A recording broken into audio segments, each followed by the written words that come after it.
Drive the law of conservation of linear momentum from Newton's third law of motion.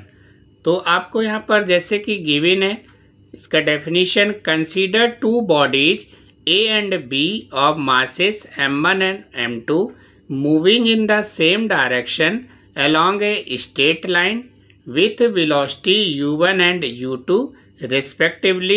u1 greater than u2, they collide for time del t. तो आपको after collision let the velocity v1 and v2 हो जाएगा।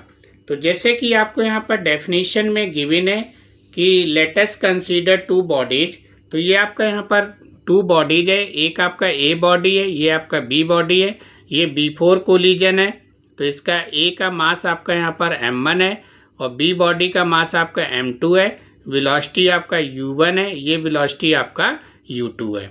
जब आपका during collision हो जाएगा तो आपका यहाँ पर वेलोसिटी चेंज हो जाएगा, एक आपका v1 हो जाएगा और एक आपका v2 हो जाएगा। मास आपका m1 और m2 रहेगा और फोर्स का direction f of B A this side हो जाएगा और f of A B this side हो जाएगा। मीन्स आपका equal and opposite force is called Newton's third law of motion.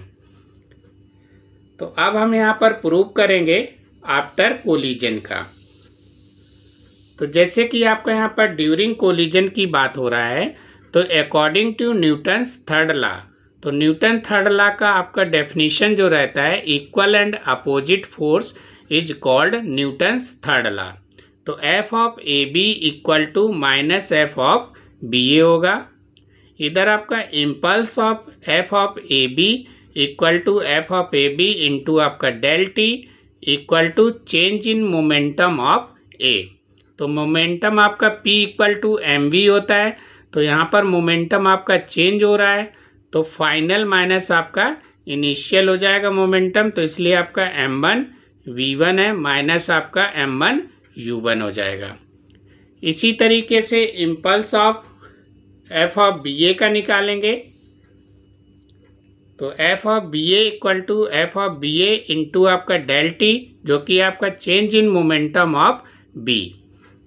तो ये आप ए बी आपका मोमेंटम फाइनल माइनस इनिशियल हो गया, तो ये m2 v2 हो जाएगा माइनस आपका m2 u2 हो जाएगा। तो फ्रॉम इक्वेशन 1 जो कि आपका f of A B equal to minus F of B A था, तो ये आपका f ऑफ ए बी का वैल्यू है, ये आपका f ऑफ बी ए का वैल्यू है, तो इसको हम यहाँ पर पुट कर देंगे। तो f of A B del T equal to minus F of B A del T हो जाएगा, तो ये m1 v1 माइनस आपका m1 u1 माइनस आपका m2 v2 माइनस आपका m2 u2 हो जाएगा। ये माइनस इसको हम इधर ट्रांसफर कर लेंगे, तो आपका m1 v1 प्लस आपका m2 v2 equal to m1 u1 plus आपका m2 u2। तो आपका यहाँ से फार्मूला प्रूव होके आ जाएगा। तो आपका that is total linear momentum after collision equal to total linear momentum before collision.